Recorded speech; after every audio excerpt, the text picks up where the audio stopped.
भाई जो गुरु वचन पे डट गे, कट गे फंद 84 के। अन्य कारण, एक और कारण बताया गुरुदेव भगवान ने। हजरत आदम की जीवनी में लिखा है कि उसकी पत्नी हवा प्रत्येक बार 2 जुड़वा बच्चों को जन्म देती थी, जिनमें एक लड़का और एक लड़की होती थी। वे एक बार साथ जन्मे लड़का लड़की भाई बहन माने जाते थे, दूसरी बार जन्मे लड़का लड़की भाई बहन माने जाते थे। उनका विवाह एक दूसरे की बहन से कर दिया जाता था, यानी प्रथम जन्मी लड़के का दूसरे जन्मे लड़के से विवाह किया जाता था तथा दूसरे जन्म की लड़की का विवाह प्रथम जन्मे लड़के से किया जाता था। यह प्रथा विवाह की चली।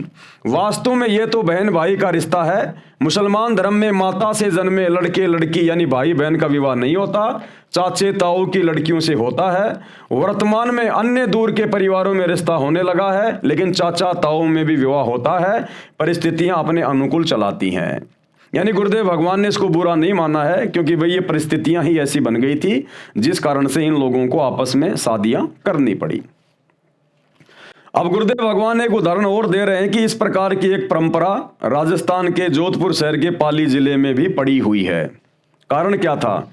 राजस्थान प्रांत भारत में पाली जिला जोधपुर जिला की एक जाति के व्यक्तियों में अपनी मामा व बुआ की लड़कियों से विवाह का प्रचलन है। वे अपनी लड़की उसको देते हैं जो अपनी लड़की उनके बेटे से विवाह दे। अब भाई और बहनों, हम राजस्थान के रहने वाले, पाली के निकट के रहने वाले और पाली के भी जितने लोग हैं जो भगत भाई बहन हैं, उनको भी इन बातों का नहीं पता होगा।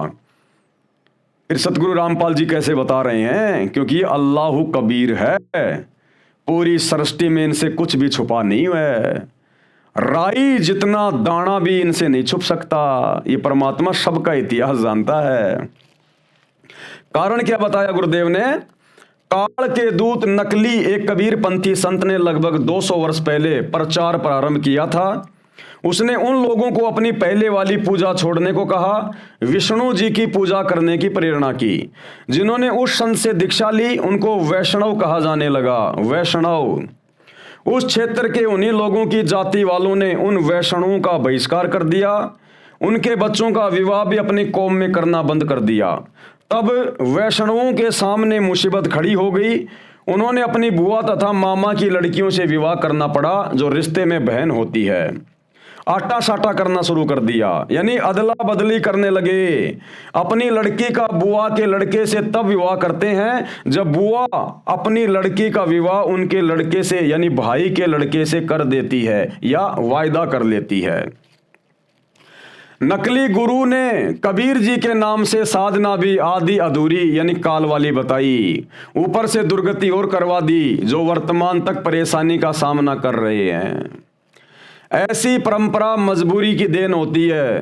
वक्त गुजर जाने के बाद यानी लंबा समय बीत जाने के बाद फिर कोई गलानी नहीं रहती, यानी कोई शर्मा शर्मी, कोई दुख नहीं रहता, क्योंकि सब उसी परंपरा का निर्वाह कर रहे होते हैं। भगत जन समाज की मर्यादा से अधिक आत्म कल्याण को महत्व दिया करते हैं, जो समाज के लोगों के साथ विवाद का कारण सदा से बनता आया है। गुरुदेव रामपाल भगवान से निवेदन है कि जब हम मुसलमान धर्म के प्रचारकों मौलानाओं से ज्ञान चर्चा करते हैं तो वे जो प्रश्न करते हैं उनका हम ठीक से जवाब नहीं दे पाते। कृपया आप हमें निर्देश करें कि हम उनके प्रश्नों का क्या जवाब दें। तो गुरुदेव ने कहा, भाई क्या प्रश्न है? तो प्रश्न इस प्रकार है। प्रश्न, यदि बाखबर हजरत मोहम्मद सल्लल्लाहु नहीं है तो संत रामपाल जी महाराज, जो कि एक गैर मुस्लिम यानी दूसरे धर्म से संबंधित शख्स है, किस प्रकार बाखबर साबित होते हैं? यानी मुसलमान धर्म के मुल्ला मौलवी काजी अन्य लोग जब उनके साथ में ज्ञान चर्चा होती है तो वो कहते हैं, भैया यदि हमारे नबी हजरत मोहम्मद बाखबर नहीं है तो संत रामपाल जी तुम्हारे गुरु जी कैसे बाखबर हो गए? वो तो मुसलमान धर्म से भी नहीं है।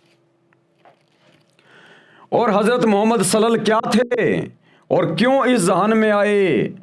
कृपया करके स्पष्ट करें। सतगुरु रामपाल जी, आप उनके प्रश्नों का इस प्रकार जवाब दें। अब उत्तर दे रहे हैं गुरुदेव। जब आप जी को सृष्टि यानी कायनात की रचना की संपूर्ण जानकारी होगी तब इस प्रश्न का उत्तर समझ आएगा। यानी गुरुदेव कह रहे हैं कि सबसे पहले किसी भी धर्म के व्यक्ति को यदि समझाते हो तो उसको सृष्टि रचना समझाने का प्रयास करो। जब तक वो मेन जड़ को नहीं समझेगा तब तक वो अपने धर्म ग्रंथों को नहीं समझ पाएगा। तो सबसे पहले तो उनको सृष्टि रचना समझाने का प्रयास करो, तब इस प्रश्न का उत्तर समझ आएगा। अपने द्वारा पैदा की गई कायनात यानी सृष्टि की यथार्थ जानकारी सृष्टि का सृजन करता ही बता सकता है। तो वर्तमान में कौन बता रहा भाई? वर्तमान में पूरे विश्व में सृष्टि रचना की जानकारी किसने दी? सतगुरु रामपाल जी ने। और गुरुदेव क्या कह रहे हैं कि अपने द्वारा रची गई कायनात यानी सृष्टि की जानकारी सृष्टि को रचने वाला खुद ही दे सकता है। तो कौन हुए सतगुरु रामपाल जी? स्वयं अल्लाह कबीर। अपने द्वारा पैदा की गई कायनात यानी सृष्टि की यथार्थ जानकारी सृष्टि का सर्जन करता ही बता सकता है। इस विषय में गुरुदेव का एक छोटा सा 1.5 मिनट का सत्संग सुनिएगा। तो इससे सिद्ध है कि ना वेद कंप्लीट ज्ञान रखते हैं उस परमात्मा के पाने का, उसके लिए ऑप्शन छोड़ दिया कि उसको तो तत्वदर्शी संत ही बताएंगे। तो परमेश्वर कबीर देव जी 600 वर्ष पहले कहा करते थे, वेद मेरा भेद है, मैं मिलूं वेदन से नाही, और जौन वेद से मैं मिलूं। ये वेद जानते नहीं, ये चारों वेद मेरी महिमा गाते हैं, लेकिन इन वेदों में मेरे पाने का विधान नहीं, संविधान नहीं, कोई ज्ञान नहीं, मंत्र नहीं। और जौन वेद से, जिस विधान ज्ञान से, जिस मंत्र से मेरी प्राप्ति हो, इन वेदों में वर्णित नहीं है। वेद नहीं जानते, और वेद तो खुद कह रहे हैं कि वो तो तत्वदर्शी संत बताएंगे। वो तत्वदर्शी संत की भूमिका करने भी स्वयं ही परमेश्वर आए थे।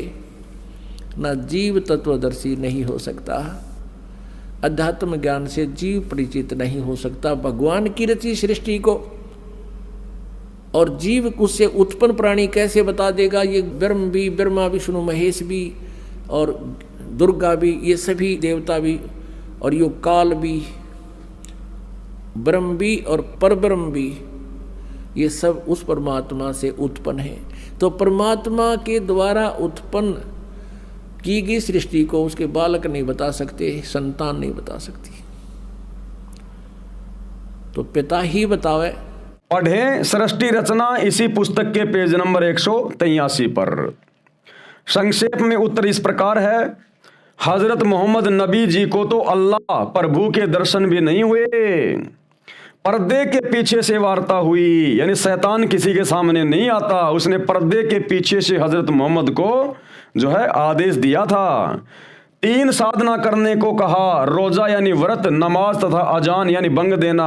वह आदेश पूरे मुसलमान समाज को बताया गया, जिसका पालन मुसलमान कर रहे हैं। एक बात विशेष विचारणीय है कि जिन नेक आत्माओं को अल्लाह ताला यानी कादिर अल्लाह सत्य पुरुष प्रत्यक्ष मिला है, उनको अपने साथ ऊपर अपने निवास स्थान यानी सतलोक, जिसे गीता अध्याय 18 श्लोक 62 में शाश्वत स्थान यानी सदा रहने वाला जो कभी नष्ट नहीं होता यानी अमरलोक कहा है, उसमें लेकर गया है।